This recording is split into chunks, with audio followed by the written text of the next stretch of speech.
You know, when we first meet somebody, the way that that person look, we start to judge already. How come she looks so sleepy all the time? How come she looks so grumpy? She's not so friendly. All of this. And it's not just the person that we meet for the first time, but it's also with ourselves, with the people that we live with. Sometimes I feel a bit down. I am not my usual self. I feel low in my energy. There's a lot of negativity in my head. And in moments like that, I don't want to look at anybody. I don't want to talk to anyone. I just want to look like this and just walk with a serious face to tell people that don't come close to me or else. And then I would take a moment during the day to look in the mirror and I say, "Are you okay? I miss you." I miss you here means I miss my usual self. And just by saying these two things can help me to feel more at peace. Of course, loneliness, sadness, negativity, they are all part of us.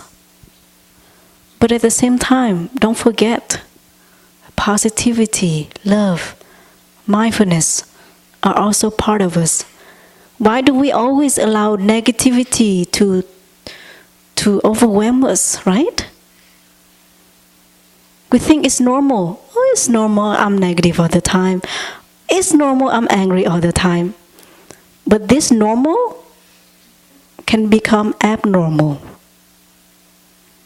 We have to make mindfulness aware of our in-breath and out-breath, living in the present moment to become normal. Don't let forgetfulness to become normal.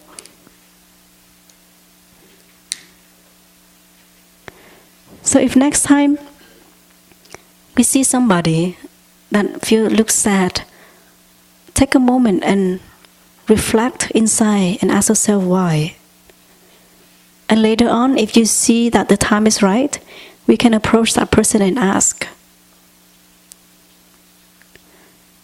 I remember when I was in Los Angeles, we had a session of Dharma talk at the Dharma Punk Center. Yes.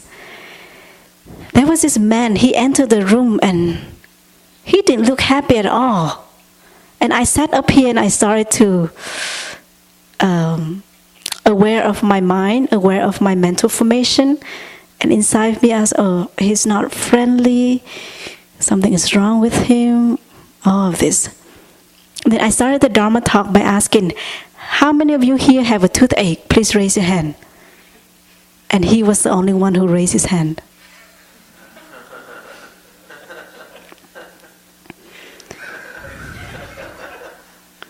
And now that I understand why his face looks like that, it's because he's having a toothache. So in this fourth step, asking for information, we have to understand to love.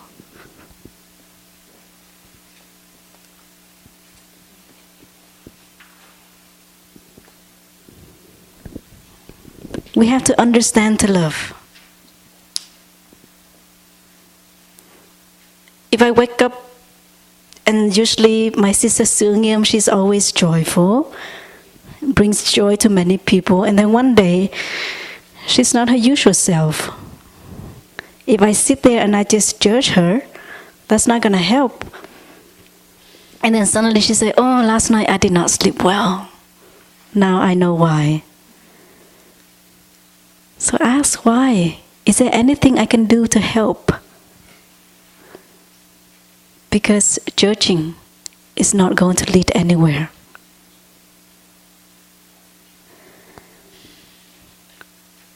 In the book, Teaching on Love, I would recommend if all of us can read this book, because our teacher shares in detail on how to love, how to reconcile, how to communicate.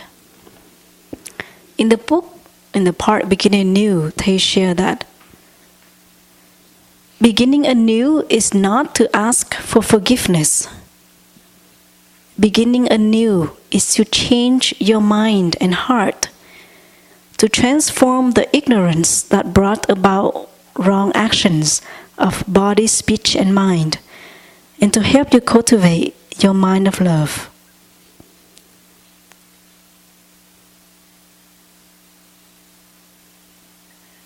And that's what Beginning Anew is about.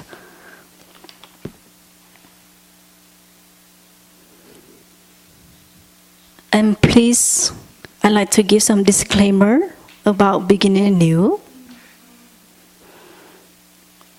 Only practice Beginning Anew when anger and blaming is not present. Beginning Anew is not magic, it's not magical. Don't expect that, oh, today I'm having a beginning anew with my boyfriend, tomorrow things will be better. Or today I'm having a beginning anew with my friend, and tomorrow we'll all be happy again. It's not like that. Sometimes we feel awkward after the session of beginning anew because it didn't go like we hoped for. But that doesn't mean we lose faith in the practice of beginning anew. Next time we do better. We prepare ourselves better. We learn to follow our breathing more in the session of beginning anew. But the practice of beginning anew is beautiful. It's how we do it. Is beautiful or not.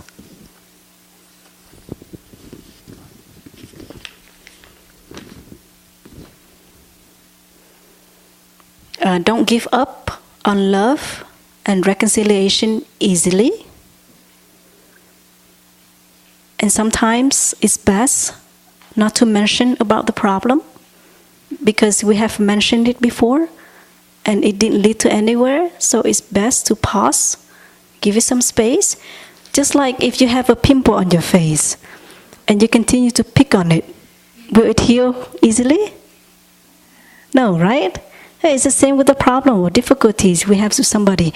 If we keep mentioning about it all the time, it's not going to heal.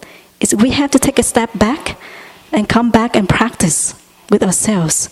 Each person has to come back, follow the breathing, enjoy the steps that we make, calming ourselves. Then we will see the change. And last one, please do beginning anew with ourselves regularly in front of the mirror, or do FaceTime with ourselves. Take selfie, write journal, write email, whatever. In sitting meditation, we can do beginning anew with ourselves. So now I would like to invite Alexis and Vanya to come and do beginning anew with one another. They will do it in French. So they have about 15 minutes to do this. Thank you.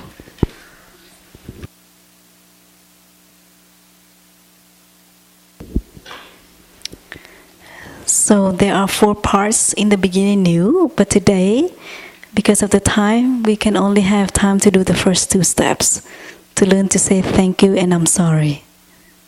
Thank you.